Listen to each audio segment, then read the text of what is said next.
Olá, amigos da Safras TV. Hoje é sexta-feira, 2 de fevereiro.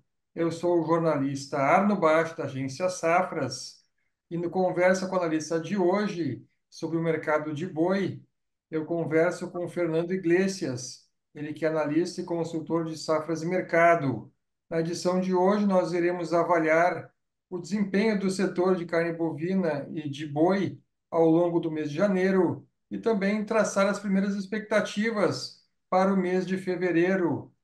Boa tarde, Fernando. Tudo bem contigo?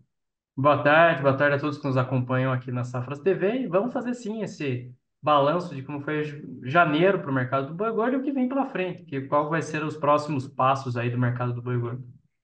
Tá certo. Eu lembro a você, assinante, que para ter mais informações sobre safras e mercado, basta acessar o site de Safras em safras.com.br. Lá você pode baixar uma demonstração gratuita da plataforma Safras, que contém as mais completas informações do agro brasileiro e internacional. Há também a possibilidade de acompanhar um vídeo novo a cada dia, a partir do acesso ao like de Safras TV, o canal de Safras no YouTube. Inscreva-se em nosso canal e assine as notificações para ficar por dentro das informações. Bom, Fernando, o mês de janeiro foi marcado por um cenário assim de preços um pouco depreciados no mercado interno de carne bovina, uma pressão natural de início de ano, com a população bastante endividada. E o que pode se esperar agora para o mês de fevereiro, Fernando? Bom, realmente janeiro foi um mês mais complicado em relação a preços da carne, né? O preço caiu aí, tava traseiro bovino, por exemplo, saiu aí de 20,60, 20 por quilo, caiu para R$ 18. Então tivemos uma queda importante, expressiva dos preços da carne, em específico do traseiro bovino, que vai muito em linha com esse perfil de consumo que nós temos para começo de ano. A população prioriza o consumo de cortes mais acessíveis, vai atrás ali de embutidos, de alguns cortes do frango, ovo, e isso vai dando o tom dessa demanda. Esse lento escoamento da carne foi um dos fatores que levou os frigoríficos a testarem preços mais baixos no mercado do boi gordo. A pressão foi moderada, mas aconteceu. Vou até compartilhar minha tela para quem está nos acompanhando aqui hoje, né? Vamos compartilhar aqui a página da nossa plataforma, todas as informações, inclusive um apanhado das notícias mais importantes para as principais commodities do agronegócio brasileiro. Então, tem muita informação aqui dentro, informação de qualidade. Aqui para o Uhum. mercado do boi, vamos colocar aqui na tabela de preços físicos. Como dá para perceber aqui, a arroba do boi gordo ainda está trabalhando ali entre 235 até R$ 245 nas praças paulistas. Nós chegamos a ter negócios acontecendo a R$ 250 por arroba. Agora o topo está em 245. Então os preços estão caindo, os frigoríficos vão testando patamares mais baixos de preço, mas de qualquer forma não é uma pressão agressiva, não é um movimento arrojado de queda. O que acontece? Nós estamos num momento, dentro da sazonalidade do mercado, em que o pecuarista ainda se depara com uma boa condição de pasto. O pasto tem Uhum. boa qualidade. Então ele também tem uma boa capacidade de segurar esses animais, de cadenciar esse ritmo de negociação. Lógico, muitas vezes isso varia de fazenda para fazenda, de pecuarista para pecuarista, mas muitas vezes há uma necessidade de você negociar animais para preencher, para honrar algum compromisso, para melhorar o caixa da fazenda. Então, isso pode acontecer. Mas, no geral, o pecuarista que tem condições, ele prefere segurar esses animais. Tá? Como vocês podem ver aqui, temos outras praças em que o mercado caiu no decorrer dessa semana. Paraná é um exemplo disso, os preços acabaram recuando. O mercado de Goiás também houve queda de preços. Minas Gerais, o preço estava em 245, caiu para 240. Mato Grosso do Sul, a média de preços aí dos negócios acontece por volta de 230 por arroba. Um ou outro negócio a 235. Mas é um mercado em que os preços cederam, mas não foi uma queda agressiva, não foi um movimento contundente de queda. Agora, para fevereiro, nós temos uma mudança da dinâmica de mercado. Semana que vem começa o efeito da massa salarial sobre a economia, salários entram, Uhum. aumenta a propensão a consumo, vai melhorar a reposição, vai melhorar as vendas do varejo e vai estimular a reposição entre atacado e varejo. Então é um momento em que os preços da carne podem se recuperar no atacado. Aqui mesmo, quando a gente entra aqui no boi atacado, vai dar para ver o comportamento dos preços da carne bovina. Como eu falei, traseiro bovino sendo negociado hoje a R$ 18 o quilo, então teve uma queda importante. Esse que é o ponto, esse que é o grande aspecto dentro do mercado do boi. Acabou caindo muito esses preços aí da carne, e isso moldou as estratégias da indústria. Com uma recuperação dos preços da, da carne no atacado, já contribuiria para esse movimento. Aqui também na Uhum. nossa tabela de preços físicos dá para a gente ver as escalas de abate. As escalas de abate, o frigorífico está mantendo ali 5, 10 dias úteis de média ali, né? Entre, aqui no caso, entre 8 a 10 dias úteis de média das escalas. 2 semaninhas ali para trabalhar, mas nós temos que lembrar o seguinte: Carnaval, a semana do Carnaval é uma semana quebrada em termos de negociações. O ritmo é muito mais lento. Então, os frigoríficos podem ter um aperto de suas escalas.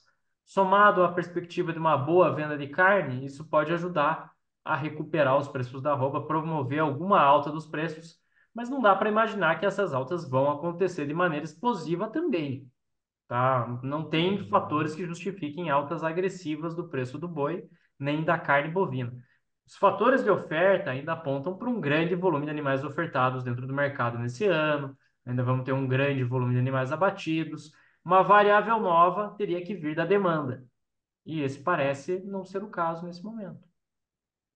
A demanda realmente está bastante contraída, não só para carne bovina, né? Para as carnes de frango e suína, realmente o momento não é o melhor para o consumidor poder adquirir grandes volumes, né?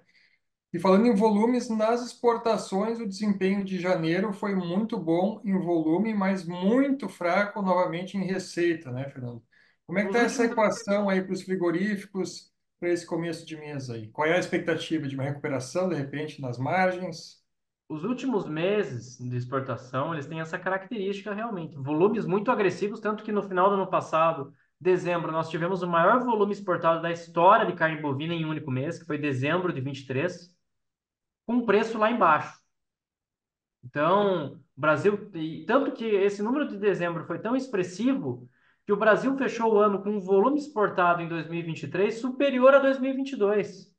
E isso que o Uhum. Brasil ficou impossibilitado de vender para a China em 2023 por 30 dias. Sim. Então, os números, o volume, tanto que nós tínhamos, aqui a gente já discutiu isso em algumas ocasiões, né, Arno? Nós tínhamos o Uhum. entendimento que o Brasil venderia grandes volumes de carne bovina no passado, mesmo depois daquele período de embargo. O problema não era o volume, era o preço. E o preço da carne bovina no mercado internacional, das outras proteínas, ele está diretamente relacionado à situação chinesa. A situação chinesa vai apresentando indicadores econômicos complicados, o mercado imobiliário na China passa por graves dificuldades.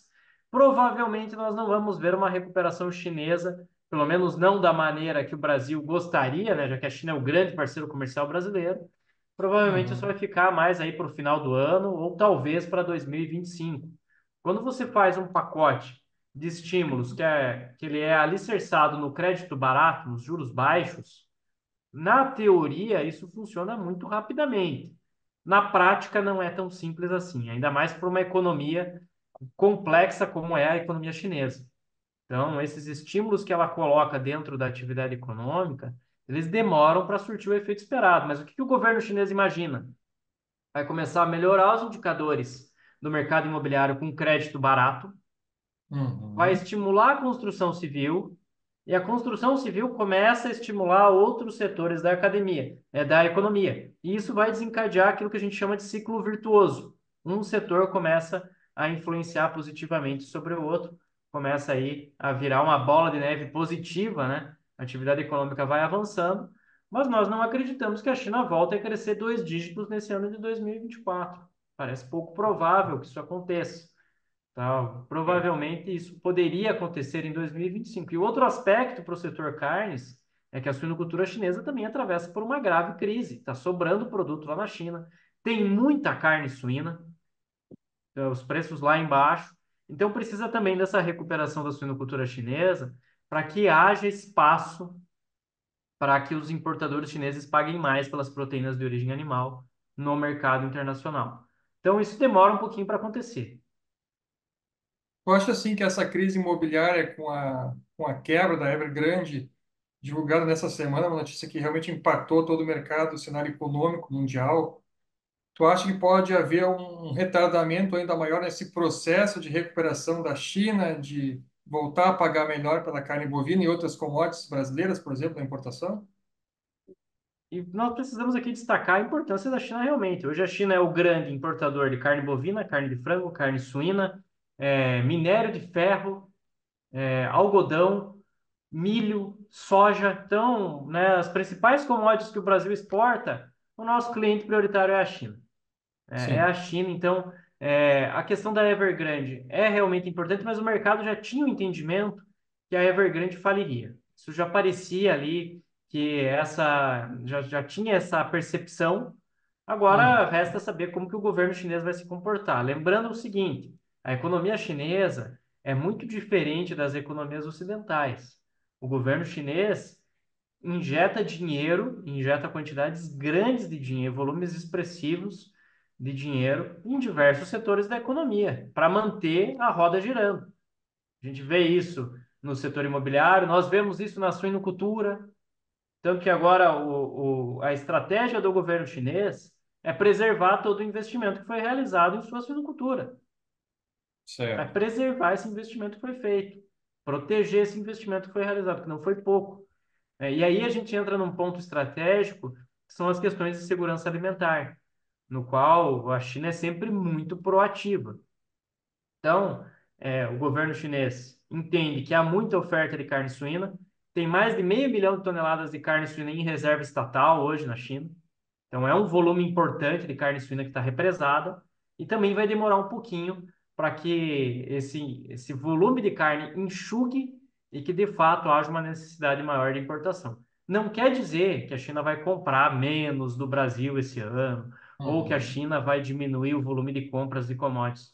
Quer dizer que a China vai tentar pagar menos por essas commodities. Ela sempre vai ser uma grande importadora de commodities agrícolas, sempre vai comprar grandes volumes, volumes expressivos de carne, de soja, de milho, né? Vai manter um volume de compra bastante expressivo, mas provavelmente não vai pagar os preços que melhorariam aí a receita de exportação brasileira. Isso seria muito importante para o setor aqui do Brasil, tá? Mas isso vai levar um tempinho para acontecer. Tá certo. De certo modo, essa revolta dos produtores lá na União Europeia com relação à tentativa de aumento de impostos, isso de algum modo pode influenciar no Brasil na venda de carne bovina para a União Europeia, Fernando, daqui a um médio e longo prazo? Essa questão toda, discussões. Bom, nós tínhamos a expectativa que o Brasil vendesse mais carne para a União Europeia com a finalização desse acordo. 25 anos que esse Uhum. acordo está sendo costurado Sim, e, enfim, agora começa o que que o agricultor, o que que o pecuarista europeu quer? Protecionismo maior, que é proteger os produtos ali da Europa que, segundo eles, não têm condições de competir com o Brasil. O que faz muito sentido diante da capacidade produtiva que o Brasil tem hoje e da competitividade, né? Hoje, produto brasileiro é extremamente competitivo e capaz de atender às demandas mais exigentes em escala global. No médio e longo prazo, o Brasil vai deixar de vender volumes maiores para a União Europeia se o acordo não sair. Parece que a gente tem desenho de momento é que ele não sairá. O pois Brasil é. vendendo Uhum. mais para a Europa permitiria que o Brasil diversificasse as suas exportações, pulverizasse as suas vendas, reduzisse a dependência em relação à China. Então, seria interessante nesse sentido. E a outra questão que me preocupa no médio e longo prazo é que agora a carne bovina brasileira ela vai estar mais exposta a essa lei antidesmatamento que está em Sim, vigor hoje na Europa. Então, o Brasil está mais exposto a isso agora. Tá? A Europa continuará comprando carne do Brasil, mas o Brasil pode enfrentar problemas, pode enfrentar dificuldades em função disso. Então, precisamos ter esse entendimento. O setor carnes tem, tem um momento, essas negociações bilaterais são extremamente complexas. O Brasil ainda está tentando, né, fazer com que o acordo seja assinado esse ano, mas parece difícil. pelo que nós estamos vendo ali na Europa, em especial na França, com uma grande Uhum. resistência do Macron. E agora também esse ano tem eleição no Parlamento Europeu. Isso é outro aspecto que pode enrolar ainda mais. Então, eu acho pouquíssimo provável que esse acordo seja assinado agora em 2024, tá? E agora temos que acompanhar o que vai acontecer na Europa nos próximos meses, né? Mas parece, o parecer não é favorável em relação a esse acordo, pelo menos agora no que a gente está acompanhando aí no noticiário, no dia a dia. Tá certo, então, Fernando. Bom, eu agradeço a tua participação aqui para a Safras TV nesse Conversa com o Analista. E se você quiser ter acesso às redes sociais de Safras e Mercado, acompanhe-as nesse vídeo e também na descrição que demonstraremos logo a seguir. Abaixo você tem informações também sobre as lives de Safras e Mercado e os cursos previstos para o mês de fevereiro. Fernando, gostaria de fazer um comentário final para o nosso telespectador? É sempre um prazer estar aqui na Safras TV, esclarecendo esse momento do mercado do setor carnes brasileiro. Estaremos aqui em mais oportunidades debatendo o mercado. Temos também, está chegando aí, né, em março, o nosso Agri Week. Então, nós vamos Exato. ter muita informação ali. Esse Safras Agri Week é uma excelente oportunidade para quem trabalha no agronegócio, para conseguir as melhores informações aí, dentro do mercado brasileiro. E hoje em dia, tomada de decisão, você precisa ser respaldado por informações de qualidade para não incorrer em erros. Então, temos aqui uma agência de notícias fantástica, temos um serviço de consultoria que é muito bom. Então, é imperdível realmente. Tá certo, Fernando. Um grande abraço e até uma próxima oportunidade. Grande abraço a todos, até mais.